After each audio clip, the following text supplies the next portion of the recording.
Bueno, bárbaro. Ahí está, perfecto. Bueno, arrancamos ya con el segundo bloque de la materia, ¿no? Que tenemos que hablar, en este caso, va a ser un bloque bastante largo, porque vamos a tratar de adentrarnos en todos los aspectos que tienen que ver con la relación de trabajo, en el interior de la relación de trabajo, con lo individual, ¿no? La relación que se da entre el trabajador y el empleador a partir de un contrato, que si bien puede parecer que no es un contrato de los comunes, del derecho civil, es un contrato, termina siendo un contrato, y de hecho el día de hoy vamos a hablar del contrato de trabajo, de los elementos básicos del contrato de trabajo, de qué entendemos por contrato de trabajo, del concepto de contrato de trabajo. Así que, bueno, ya hoy arrancamos ya con esta perspectiva, por así decirlo. Vayan siguiendo las clases. Si se pierden alguna, bueno, nosotros vamos a tratar de subir cada clase grabada, para que ustedes ya las vayan teniendo, pero no traten de no perderle el tren a lo que es el cronograma de clases, y a los temas vistos, porque ya estamos en una etapa que es bastante larga, bastante compleja, no compleja, sino extensa. Lo complejo tuvo que ver un poco con lo que es teoría general del derecho del trabajo. El resultado de las notas del examen la van a tener el viernes, así que por ese lado no podemos avanzar en ningún tipo de devolución por ahora, acerca de que en general cómo le fue, porque bueno, no tenemos todavía el panorama completo, ¿no? Pero bueno, bien, le interesa a ustedes en realidad cómo le fue a cada uno. De momento que damos las notas, van a tener la respectiva devolución, si es que la solicitan. Nosotros estamos siempre atentos a eso y siempre dispuestos a brindar esa devolución si ustedes la quieren. Sí, voy a hacer una aclaración. Solo van a recuperatorio aquellos que desaprobaron el examen. Entonces no hay una segunda fecha para levantar nota prevista, sino una posibilidad que es reglamentaria, que se le da al alumno que desaprobó, ¿no? La de presentarse en una segunda fecha recuperatoria, al igual que el ausente, ¿no? Obviamente. O sea que el ausente no va a tener una instancia recuperatoria.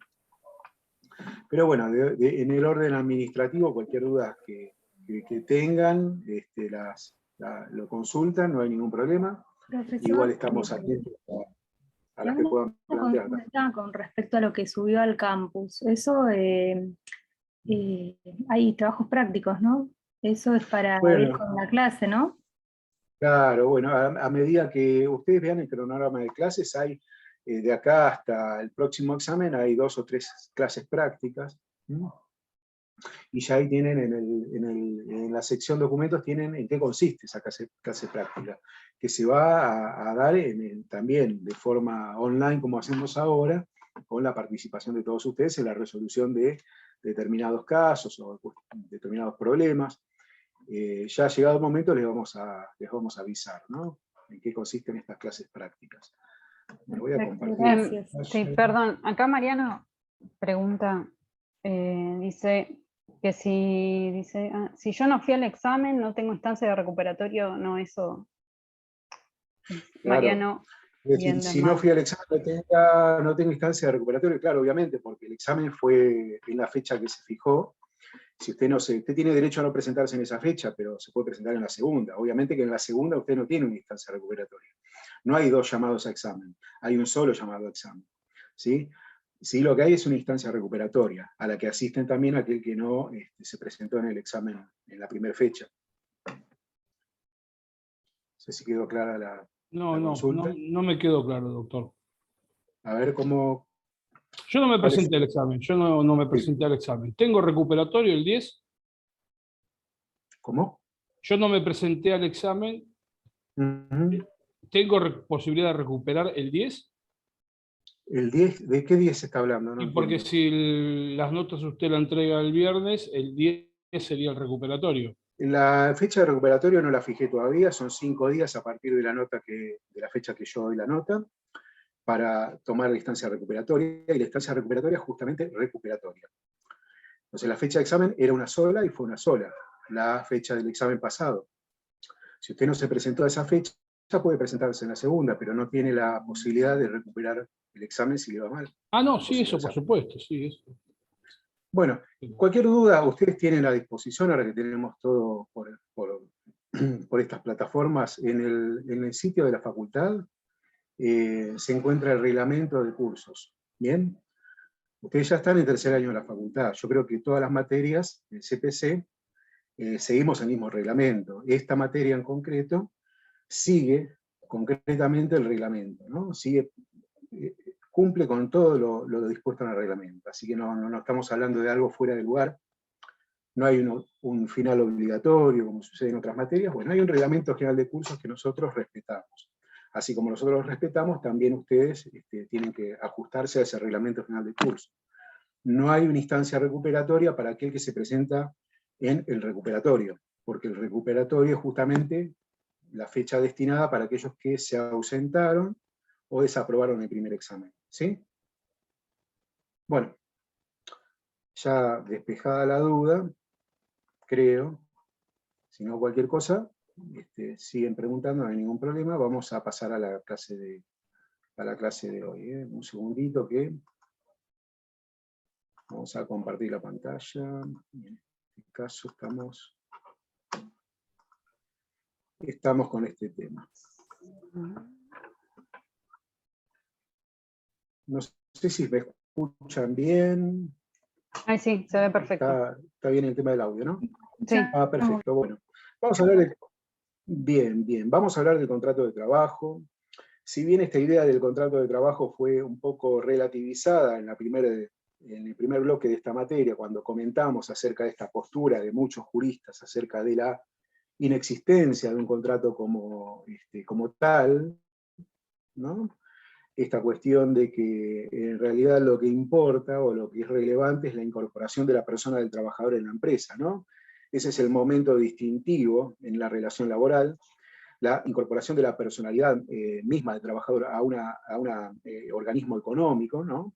Con independencia de cualquier forma contractual que se suceda, es la nota distintiva en materia de relación de trabajo. Lo que se realza es el carácter personalísimo, ¿no? De las relaciones de trabajo a partir de esta postura, que de alguna manera lo que hace es abandonar esa perspectiva contractual que se le da en la teoría general del derecho de los contratos. Esto implica a su vez el reconocimiento de la pérdida de la libertad, ¿no? A través de la incorporación de la persona del trabajador en la empresa, ¿no? Esta nota de la pérdida de libertad por parte del trabajador, la autonomía de la voluntad que no es tal en esta relación de trabajo, a partir de la figura del trabajador que se incorpora a una comunidad ajena, una comunidad de trabajo pero que le es ajena. Una vez que pertenece a esa comunidad de trabajo, el trabajador pertenece a ella, pero que en principio le es ajena, ¿no? Acá las reglas no las impone el trabajador, y por eso decimos que esta perspectiva contractualista que rige en el ámbito del derecho de los contratos no se ve como tal en el ámbito del derecho del trabajo, ¿no? Obviamente que acá lo que se fijan son directrices y exigencias, más bien impuestas a partir de la producción de la empresa, ¿no? Esa facultad unilateral de especificación de todas las normas que tiene el empresario, bueno, es un derecho que él tiene y que tiene que ver justamente con su figura, que es la de quien posee los medios de producción, quien fija el contenido del contrato. Obviamente que a partir de la irrupción del derecho de trabajo, el contenido del contrato no es fijado abiertamente o libremente por parte del empresario, ¿no? El empresario no puede fijar libremente el salario, la jornada de trabajo, las condiciones de trabajo, no puede disponer a su arbitrio modificaciones en el contrato de trabajo, y todas estas cláusulas que integran el contrato de trabajo, que forman parte del contrato de trabajo, están de alguna manera limitadas en cuanto a la voluntad por parte del empleador. El empleador tiene limitada su voluntad en el establecimiento de estas cláusulas a su arbitrio. Las cláusulas tienen que ser concordantes con los fines y objetivos de la empresa, no con el arbitrio de parte del empleador en la fijación de esas condiciones. Todo tiene que ver con un uso funcional, ¿sí? de los servicios prestados por el trabajador. tiene que existir ese uso funcional. Por eso decimos que la autonomía de la voluntad de las partes está limitada por, digamos, por la aparición de la ley, por la aparición del convenio colectivo de trabajo, por la fijación de normas mínimas que conforman ese orden público laboral, ¿sí?, al que se tienen que ajustar las partes. Esto lo hemos visto en la teoría general del derecho del trabajo en las clases pasadas. Lo importante es notar que en este tema del contrato de trabajo, o en el contrato de trabajo mismo, ¿sí?, lo que importa es destacar el punto de la relación de dependencia, la subordinación que existe. Porque si no existiera subordinación, podemos decir que esto no es un contrato de trabajo. La subordinación, entonces, es la nota distintiva en este contrato tan especial que es el contrato de trabajo. Y definir cuándo hay un contrato de trabajo, esa es la tarea que más complicaciones lleva. Porque nosotros podemos ver, por ejemplo, una persona, ¿no?, acá que tiene que estar cortando el pasto. Esa persona que está cortando el pasto a simple vista, ¿qué pueden deducir ustedes que está haciendo? Está cortando el pasto, pero ¿qué es? ¿Quién es esta persona? A simple vista vemos a alguien que está, bueno, una cara de contento, ¿no?, acá en este caso, pero bueno, está cortando el pasto. Pero puede ser Prestando un varias servicio. cosas. Claro, puede ser un empleado de una empresa de mantenimiento que está, ¿sí?, ocupándose de un jardín, ¿no?, como decía la compañera, o quiso decir la compañera. Puede ser un desocupado que está utilizando su tiempo libre en cortar el pasto, un voluntario que corta el césped a quien lo requiera, ofrece su buenos servicios, su voluntad. Puede trabajar ¿sí?, también por cuenta propia. Puede ser un autónomo prestando servicios de jardinería por cuenta propia. Puede ser un empleado en relación de dependencia, un bancario, por ejemplo, que el fin de semana está cortando el pasto en su casa. O puede ser un penado, ¿no?, que está cumpliendo justamente una labor que le exige justamente el cumplimiento de la pena, ¿no? El cumplimiento de la pena exige, de todas maneras no exige así literalmente, sino que, bueno, está como parte del cumplimiento de la pena, está inscrito en un marco contractual de trabajo, y en ese marco contractual está cortando el pasto en el establecimiento penitenciario, por ejemplo. Pueden ser varias cosas. A simple vista no podemos determinar cuándo hay un contrato de trabajo. Obviamente, no podemos definirlo. Esta persona está contenta, así que por ahí quizás un penado que está cumpliendo su labor no lo sea. Pero es difícil determinar esto con la simple vista de lo que está haciendo una persona, ¿no?, una actividad, que está realizando una actividad. Y ahí es cuando nosotros tenemos que definir un poco desde el marco de la ley de contrato de trabajo. Por eso la lectura de la ley de contrato de trabajo a partir de esta etapa es permanente. Nosotros vamos a estudiar cada uno de los artículos de la ley de contrato de trabajo en esta fase, en lo que es la relación individual de trabajo, por lo que dice, bastante clara. Es una ley del año 1974, reformada en varias oportunidades, que es muy clara, es muy clara. Sabemos entonces, o sabemos bien de que no podemos estudiar directamente lo que dice la ley, pero cada artículo de la ley está redactado de una manera tan clara y sencilla que es muy fácil para nosotros estudiar, para el estudioso, tanto para el alumno como el profesor, estudiar el contenido de la ley de contrato de trabajo.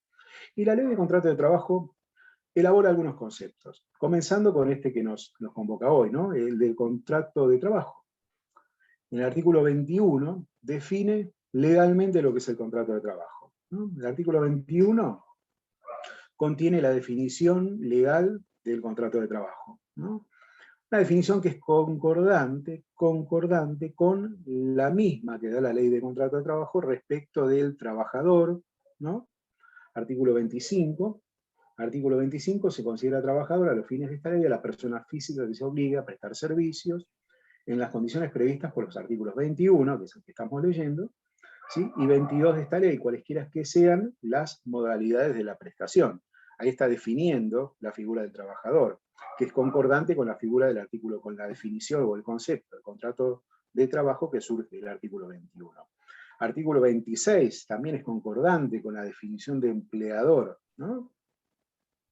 El trabajo, el objeto del contrato de trabajo, del cual vamos a hablar en la clase siguiente, el objeto del contrato de trabajo está definido en el artículo 4. Y también concuerda esta definición del contrato de trabajo con la figura del empresario, de la empresa, del artículo 5. Cuando hablemos de sujetos del contrato de trabajo, bueno, vamos a definir bien o diferenciar bien la figura del empresario, del empleador, la del establecimiento, la de la empresa, son todas figuras diferentes a los fines de la ley, a los fines del derecho del trabajo. Pero bien, artículo 21 define legalmente lo que es el contrato de trabajo. Habrá contrato de trabajo, cualquiera sea su forma o denominación, siempre que una persona física se obliga a realizar actos, a ejecutar obras o prestar servicios en favor de la otra, y bajo la dependencia de esta. Bueno, ahí hay un dato fundamental que es la relación de dependencia, que se fija ahí en ese artículo 21, ¿no? Durante un periodo determinado o indeterminado de tiempo, ahí estamos hablando de las diferentes modalidades contractuales que se presentan más adelante, o que se plantean más adelante, los diferentes tipos de contratos de trabajo que vamos a estudiar también, mediante el pago de una remuneración, y las cláusulas en cuanto a la forma y condiciones de la prestación quedan sometidas a las disposiciones de orden público, bueno, y a todo lo que tiene que ver con el orden público laboral. ¿Qué quiere decir esto entonces? El artículo 21 define y establece que el contrato de trabajo existe cualquiera sea su forma o denominación, lo que significa también es que habrá que atenerse a la realidad de los hechos, más que a la denominación o la forma jurídica que le hubieran dado las partes a ese contrato, ¿no? Esto ya hemos hablado anteriormente. Por ejemplo, un contrato de sociedad, un contrato de concesión, una locación de servicios, cualquiera sea la forma que las partes denominen a ese contrato, ¿no? Contrato de trabajo es siempre que se den las condiciones del artículo 21. Ahí es cuando definimos, cuando la ley define lo que es el concepto de contrato de trabajo. La ley también habla de, o define, lo que es relación de trabajo, y ahora vamos a ver, ahora dentro de unos minutos vamos a ver cuál es la diferencia entre contrato y relación de trabajo. La ley hace una diferencia, porque da además dos definiciones, una del contrato y otra de la relación de trabajo. En cuanto a los sujetos, la ley también determina quiénes son los sujetos. El trabajador, por un lado, trabajador, artículo 25, lo vimos recién, el empleador, artículo 26, ¿no? El trabajador siempre es una persona física, y nunca puede ser una persona jurídica, excepto la cuestión referida en el artículo 102, que vamos a ver un poco más adelante, en todo caso. ¿A qué se refiere cuando hablemos de modalidades contractuales? Al contrario, el empleador puede ser una persona física, tanto física como una persona física. Bueno, hoy yo utilizo las definiciones viejas del Código Civil, persona física como jurídica, ¿no? La persona jurídica, tenga o no personalidad jurídica propia, puede también ser un empleador. Esto porque si el objeto del contrato de trabajo es la prestación por parte del trabajador de una actividad personal e infungible, esto es a lo que se refiere el artículo 37, que define el objeto de la relación de trabajo, podemos concluir entonces que la figura del trabajador, ¿sí?, siempre va a ser una misma persona física, y no puede ser sustituida por otra, a diferencia de lo que sucede con la figura del empleador definida en el artículo 26 de la Ley de Contrato de Trabajo. Pero dijimos recién, lo importante es esta nota característica de los contratos de trabajo, que es la dependencia, la situación de dependencia. La dependencia es la nota distintiva fundamental para tipificar en todo caso el contrato de trabajo, y esto nos sirve además para distinguir el contrato de trabajo de otros contratos que no son los contratos de trabajo, son otros tipos de contratos que por ahí quizás, ¿no?, une a las dos partes de la relación en una contratación de tipo comercial. En ese tipo de vinculación comercial no existe la relación de dependencia. La dependencia, entonces, decimos que es la nota distintiva fundamental para tipificar el contrato de trabajo, a tal punto que la dependencia, relación que se da de dependencia, y el contrato de trabajo fueron siempre tomadas como expresiones equivalentes. Sin embargo, no lo son, porque ahora vamos a ver que la ley hace esta distinción. La ley de contrato de trabajo nuestra hace esta distinción entre contrato de trabajo y relación de dependencia. Lo importante es notar que la dependencia es la nota distintiva cuando hablamos de contrato de trabajo, la situación de dependencia y de subordinación. Generalmente se centran en 3 aspectos claves, ¿no?, muy particulares, lo que es las diferentes fases de dependencia o ámbitos de dependencia que se pueden presentar para nosotros saber cuándo hay un contrato de trabajo o no. Generalmente lo que la doctrina y la jurisprudencia aportaron como criterios orientadores en ese sentido, para determinar justamente la existencia de una relación de dependencia, es enfatizar estos 3 aspectos particulares de la relación de dependencia que se pueden presentar. Hablamos por un lado de la dependencia técnica, ¿no? Profe, Sí. Bien. perdón que interrumpa. En el Power se ve como cortado, como que hay algo en el medio que no termina de completar. ¿Sabés qué es? Es el zoom, como Ahí las ventanas que vos ves. Ahí está Ahí se Ahí ve está. bien. Ahora sí. Sí, ahora Ahora sí. sí. Está muy bien. Bueno, Gracias. de todas maneras vamos a subir el PowerPoint al campus. Decíamos entonces, hay 3 aspectos particulares en los que se centra la doctrina y la jurisprudencia para definir cuándo hay relación de dependencia. El primero que vamos a señalar es el vinculado con la dependencia técnica, de orden técnico. La dependencia técnica implica lo que es la facultad del empresario de organizar las prestaciones que se comprometieron en el marco del contrato de trabajo, ¿no? Las prestaciones comprometidas por el trabajador.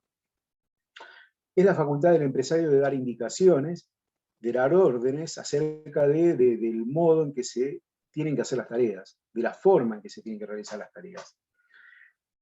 Si bien podemos establecer que en principio, en todo contrato de trabajo, hay una suerte de dependencia, en la mayoría de ellos, dependencia técnica, porque es el empleador quien dice que, por ejemplo, el trabajador, bueno, usted es contratado y tiene que manejar esta máquina de esta manera, ¿no? Esta línea de producción, bueno, tiene que hacer este movimiento y sacar este producto de este lado y colocarlo en otro lado. Bueno, pero de esta forma, de esta manera, porque es así como trabaja esta máquina, por ejemplo, ¿no? Este torno, o lo que sea en todo caso, o cómo debe atender a la gente, ¿sí? O cómo el empleado bancario debe realizar las diferentes actividades que tiene a su cargo según la categoría contractual de este trabajador. Bien, estas facultades que tiene el empresario de dar indicaciones y órdenes, ¿no?, acerca de la forma de realizar esa tarea, bueno, es la dependencia técnica. Hay una faz técnica de dependencia que se visualiza y que se presenta en estos casos. En los casos en que el trabajador, ¿sí?, presta servicios a favor del empleador. Estas facultades pueden estar excluidas o incluso limitadas, ¿no?, cuando se requiere para estas tareas, ¿no?, una elevada formación. Por ejemplo, estamos hablando de músicos dependientes, abogados, contadores. Cuando quedan los ligamentos. Los micrófonos, chicos. ¿Vimos? Bien. Decíamos entonces que la dependencia técnica puede estar limitada o excluida en algunos casos, ¿sí? Excluida o limitada en algunos casos cuando hablamos de trabajadores que tienen una elevada formación técnica, por ejemplo, trabajadores profesionales, universitarios, que están en relación de dependencia, ¿no?, que pueden estar en relación de dependencia, pero que sin embargo, el director de la clínica, que puede ser médico pero no cirujano, ¿sí?, no tiene un poder de determinar sobre el cirujano cuál es la forma en que tiene que realizar su tarea. Bueno, en ese caso podemos decir de que no hay dependencia técnica, no se ve una dependencia técnica. También el mismo caso que se da, por ejemplo, cuando hablamos de aquellos trabajadores que tienen capacidades creativas que sobresalen, por ejemplo, a los artistas en general, ¿no? Entonces, es un grado de dependencia que puede incluso estar ausente, o puede estar muy limitado. Otro aspecto Una pregunta. de la dependencia, sí, lo escucho. ¿Puede ser Sí, que sí. no se dé la dependencia técnica, pero igual manera haya relación de dependencia? Claro, porque tenemos que analizar otras 2 fases de la dependencia que se pueden presentar, y una, sobre todo, cuando hablamos de dependencia económica, dependencia económica, sabemos que en todo trabajo hay una dependencia económica. Esa dependencia económica está incita en el hecho de que trabajar uno lo hace por cuenta ajena, ¿no? Y a órdenes de otra persona. Esa persona es la que organiza la tarea, la que paga por esa tarea, y se beneficia por la tarea prestada por el trabajador. El trabajo se realiza por cuenta ajena para la empresa, a través y a partir de este servicio, lo que el empleador contrapresta es un salario, una retribución.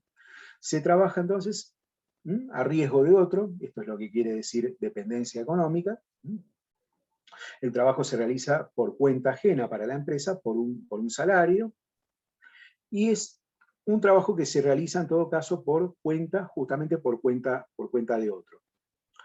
En esta fase de dependencia, ¿sí?, es indiferente, podemos decir, la situación económica del trabajador. ¿Por qué decimos que es indiferente? El hecho de que una de las dos partes pueda tener superioridad económica sobre la otra, o que el salario tenga carácter alimentario también, ¿no? El salario tiene carácter alimentario y necesito el salario para sobrevivir, no es lo que caracteriza la dependencia económica. Lo que caracteriza la dependencia económica es que se trabaja por cuenta ajena.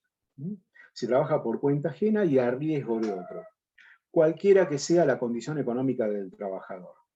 Por eso el trabajador no soporta las pérdidas de la empresa, ¿sí?, y lo que obtiene a cambio de su trabajo, de sus servicios prestados, ¿sí?, es una remuneración, es un salario que es independiente del riesgo empresario. Cierto que hay casos en los que el riesgo empresario puede afectar el salario del trabajador, por ejemplo en aquellas situaciones de suspensión por razones económicas. A la empresa le está yendo mal económicamente, hay una falta de trabajo no imputable a la empresa, al empleador, bueno, y ahí participa, por haber suspendido el contrato de trabajo por una razón de falta de trabajo o económica, participa el trabajador del riesgo empresario. Ese punto nos da, digamos, nos da para hablar en todo caso de la limitación que existe en la jurisprudencia de atender justificadamente estos motivos. La jurisprudencia no es tan susceptible de atender estos motivos económicos, ¿sí?, que participan al trabajador en todo caso, y en definitiva, ¿sí?, de los riesgos de la empresa. Pero vamos a hablar ya un poco más adelante de todo esto. Lo importante es que dependencia económica es porque se trabaja a cuenta ajena, y bajo la dependencia de otro, justamente, por eso tiene que ver la dependencia, y que los riesgos son del empleador, no son del trabajador. El trabajador, ¿sí?, presta sus servicios, el fruto de ese trabajo, de la prestación de servicios por parte del trabajador, no le pertenecen al trabajador, le pertenecen al empresario, al empleador. ¿Sí? El trabajador lo que hace es una cesión, ¿sí?, de los frutos de su trabajo al empleador, que es titular de esos frutos de trabajo, y obtiene como contraprestación una remuneración, un salario, que es, ¿sí?, el resultado justamente de esa contraprestación dada a partir de la prestación de servicios a favor del empleador. Entonces, dependencia técnica, dependencia económica. La dependencia técnica puede no existir, o puede estar ausente o limitada bastante. La dependencia económica, hay ciertos autores que hablan y que dicen de que esta es la fase distintiva, justamente la más importante, pero la mayoría se centra en este otro aspecto, que es el de la dependencia jurídica. Perdón. La dependencia, sí, Mariela, sí, perdón. Tenemos ya 4 minutos y hay 2 personas que quieren hacer preguntas, Magalí y bueno. Eliana. Bueno, hacemos las preguntas y pasamos al otro bloque, en todo caso. Bien, si se corta, ya saben, continuamos en el otro. Profe, una consulta. En la parte cuando hablamos de dependencia técnica, puede ser que en caso, por ejemplo, de un artista, en el contrato esté especificado qué tiene que hacer, pero no dice cómo lo tiene que hacer. Puede existir en un contrato de este orden, digamos, en el que se establezca ciertos aspectos que tienen que ver con su participación en una obra de teatro, por ejemplo, ¿no? De todas maneras, cuando hablamos de artistas que tienen capacidades creativas que fundamentan justamente el contrato, hay una cierta ausencia de dependencia técnica en este sentido. Quizás a lo que vos te referís es a otro aspecto de la dependencia que tiene que ver con lo jurídico, con los incumplimientos por parte del trabajador y que pueden ser sancionados por el empleador. Esos incumplimientos que tienen que ver con distintas cuestiones de conducta, por ejemplo, obligaciones de conducta o de cumplimiento de horario, no se relacionan con la dependencia técnica, sino con la dependencia jurídica, que es la que ahora vamos a analizar en ese sentido, ¿no? La dependencia técnica se vincula con la forma de hacer el trabajo, con la forma de hacer el trabajo. Yo me imagino, no Un sé. abogado que está tratado por una empresa, para que le lleve las diferentes causas que puede tener en la empresa, causas judiciales. El empleador o el gerente que puede que no sea abogado, puede serlo, no va a indicarle expresamente al abogado cómo tiene que hacer su trabajo. Sí dar algunas instrucciones que tienen o que se vinculan con la relación cliente-abogado, más que nada con esto, pero no en la forma de hacer el trabajo. Esta situación del cirujano con respecto al director clínico de un sanatorio refleja bastante bien esta cuestión a la que me quiero referir. Perfecto. Bien, la otra pregunta Gracias, era profe. Sí, vale, sí. No sé quién más quería hacer alguna pregunta o... alguna pregunta. Bien, sí. Diana. Relacionado a lo que preguntó la compañera, también me surgió la duda sobre la dependencia técnica para los artistas, porque, por ejemplo, hay un caso controversial ahora con un cantante argentino, Paulo Londra, y tiene un contrato, pero sí se establecen prohibiciones para él, digamos, específicamente, y pareciera una relación de trabajo o también el contrato de las modelos. Claro. A ver, ¿prohibiciones en qué sentido? Porque lo que tiene que ver con prohibiciones se relaciona más bien con la dependencia jurídica, que es de la cual vamos a hablar ahora, ¿sí? Con obligaciones de conducta, pero también se pueden establecer prohibiciones acerca de la forma en que se realiza el trabajo, ¿no? Usted no puede, insultar mientras el trabajo... Bueno, esto tiene que ver con la dependencia jurídica, por ahí quizás en ese aspecto, pero es muy difícil prever una restricción en cuanto a la dependencia técnica cuando hablamos de artistas. ¿Bien? Por eso ahora vamos a hablar de la dependencia jurídica, que es quizás la más importante de las tres. ¿Pasamos al otro bloque? ¿Bien? Sí. Porque ya se nos corta. Vamos, gracias.